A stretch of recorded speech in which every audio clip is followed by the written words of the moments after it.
फिलिस्तीन के हक में एक और अच्छी खबर और इसराइल को कहीं ना कहीं एक बड़ा झटका। आखिर दुनिया देख रही है कि क्या कुछ हो रहा है, इसराइल की मंशा क्या है और किस तरह से फिलिस्तीनी अवाम, गजा की अवाम बेबस है, मजबूर है, उसके साथ जुल्म ज्यादती हो रही है। दोस्तों, आपका मेजबान मैं हूं विशाल, आप देख रहे हैं न्यूज़ 18 का सोशल मीडिया प्लेटफॉर्म। इस वक्त एक बड़ी खबर आपको देने जा रहे हैं। अक़वाम मुत्तहिदा यानी यूनाइटेड नेशंस में दो अहम करारदादें मंजूर हुई हैं और ये दो अहम करारदादें क्या हैं? फिलिस्तीन और मकबूजा गोलान पर, गोलान हाइट्स जिसे कहा जाता है, उस पर काबिज इस्राएली कब्जा खत्म करने का मुतालबा किया गया है। एक बड़ी खबर है। अक़वाम मुत्तहिदा की जनरल असेंबली ने फिलिस्तीन और मकबूजा शुमाली गोलान यानी नदन गोलान हाइट्स शुमाली गोलान पर काबिज इसराइल के गैर कानूनी तसल्लुत के खात्मे के लिए दो अहम करारदादें मंजूर कर ली, जो आलमी बिरादरी की सतह पर फिलिस्तीनी कॉज और अरब हुकूक की दोबारा तौसीक की हैसियत रखती हैं। यह बहुत बड़ी बात है। अब इस पर कौन अमल करे ना करे यह दीगर बात है, लेकिन इस बात को मान लेना, इसे तस्लीम कर लेना कि इसराइल ने कब्जा किया है, इसराइल काबिज है, उसने ऑक्युपाई कर लिया है, उसने जबरदस्ती कब्जा किया, उसने किसी का हक मारा है, उसने किसी का हक छीना है। यह बात यहां सामने आ रही है। तो यूनाइटेड नेशंस की जनरल असेंबली ने फिलिस्तीन और मकबूजा शामी यानी सीरिया, शाम कहते हैं सीरिया को, तो शामी गोलान पर काबिज इसराइल के गैर कानूनी तसल्लुत के खात्मे के लिए दो अहम करारदादों को, रेजोल्यूशन को मंजूर कर लिया है। अब आपको बताते हैं इसकी पूरी डिटेल क्या है। फिलिस्तीन से मुताल्लिक करारदाद मंगल के रोज जिबूती, उर्दन और इसके साथ ही साथ मोरितानिया, कतर, सेनेगल और रियासत फिलिस्तीन की जानिब से पेश की गई थी। इन लोगों ने ये करारदाद पेश की थी, रेजोल्यूशन पास किया था। कौन कौन सा मतलब मूव किया था? फिलिस्तीन से मुतल्लिक करारदाद किसने किया था? इसको किया था जिबूती, उर्दन, मोरितानिया, कतर, सेनेगल और रियासत फिलिस्तीन की जानिब से पेश की गई थी।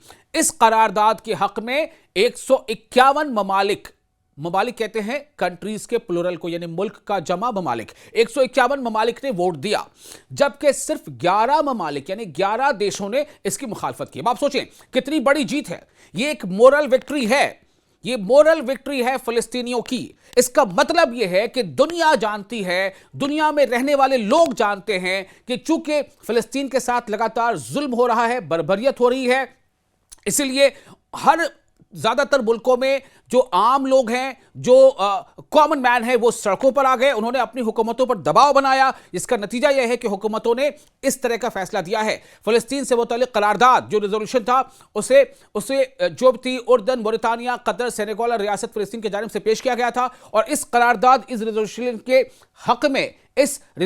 के हक में, इसके पक्ष में 151 ममालिक ने वोट दिया। अब आप सोचें, जो मुल्क होते हैं, जो देश होता है, वो देश क्या है? देश दरअसल नागरिकों से ही तो चलता है ना।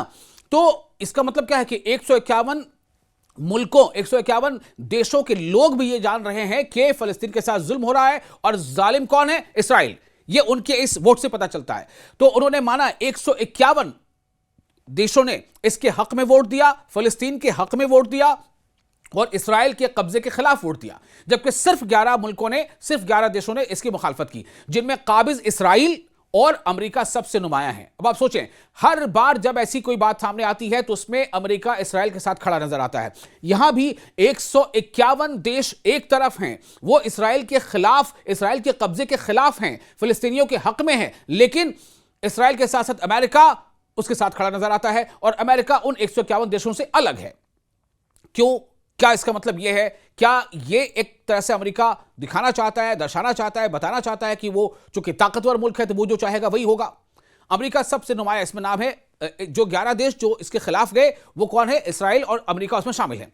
अब आपको आगे बताते हैं, इन दोनों ने दरअसल इसमें हिस्सा ही नहीं लिया, यानी ऐसा नहीं है कि उसके खिलाफ वोट की। तो पूरी बातों को बता रहे हैं कि जो इस करारदाद के हक में, यानी कि जो फिलिस्तीन पर कब्जा है, उस इसराइली कब्जे को, फिलिस्तीन पर इसराइली कब्जे को खत्म किया जाए, उसे कब्जा माना गया, उसको हटाने की कोशिश की गई, उसको हटाने के हक में रेजोल्यूशन पास कराया गया। इस करारदाद के हक में 151 ममालिक ने वोट दिया, जबकि सिर्फ 11 ममालिक ने इसकी मुखालफत की, जिनमें काबिज इसराइल और अमेरिका सबसे नुमाया हैं।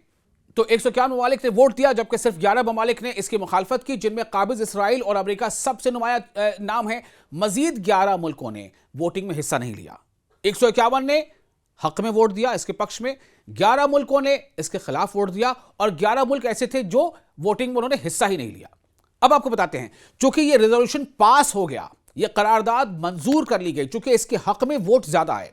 तो मंजूर शुदा करारदाद अक़वाम मुत्तहिदा यानी यूनाइटेड नेशंस की फ़लस्तीनी मसले के हवाले से जिम्मेदारी का इरादा करती है और मुतालबा करती है कि काबिज इसराइल 1967 के बाद कब्जे में ली गई तमाम फ़लस्तीनी सरजमीन से हट जाए। साथ ही यह करारदाद दो रियासती हल की भी हिमायत करती है। इसी दो रियासती हल की तरफ अभी हाल ही में पॉप लियो ने भी यह कहा था कि दो रियासती हल ही एक वाहिद रास्ता है मुकम्मल अमन शांति का। अब आपको बता दें कि जनरल असेंबली, यूनाइटेड नेशंस की जो जनरल असेंबली है, उसने दूसरी करारदाद भी मंजूर की जो मिस्र ने पेश की थी। किसने पेश की थी? मिस्र यानी इजिप्ट ने। यह करारदाद काबिज इसराइल से मुतालबा करती है कि वो शामी गोलान की मुकम्मल तौर पर गैर कानूनी और नाजायज कब्जा शुदा सरजमीन से पीछे हट जाए। शामी यानी सीरिया के गोलान पर, गोलान हाइट्स पर जो इसराइल का कब्जा है, इस करारदाद में यह बात सामने आ गई कि जो ज्यादातर मुल्क वो चाहते हैं कि इसराइल उस कब्जे को भी छोड़ दे और पीछे हट जाए और गोलान के इंजमाम के बैनुल अक़वामी कानून की सरी खिलाफ वर्जी करार देती है इस करारदाद में। अब इस रेजोल्यूशन के हक में कितने वोट पड़े, मुखालफत पे कितने पड़े, ये आपको बताता हूं। ये जो रेजोल्यूशन था जिसमें सीरिया के गोलान हाइट्स पर इसराइली कब्जे को कब्जा मानते हुए उसे वहां से हटने के हक में जो वोटिंग हुई है वो हुई है 123 मुल्कों ने, जी हां 123 मुल्कों ने यह माना कि सीरिया के गोलान पर इसराइल का कब्जा है जो गैर कानूनी है और इसराइल को पीछे हटना चाहिए। जबकि 7 मुल्कों ने इसकी मुखालफत की। मुखालफत यानी विरोध करने वाले मुल्क कितने हैं, देश कितने हैं? सिर्फ 7।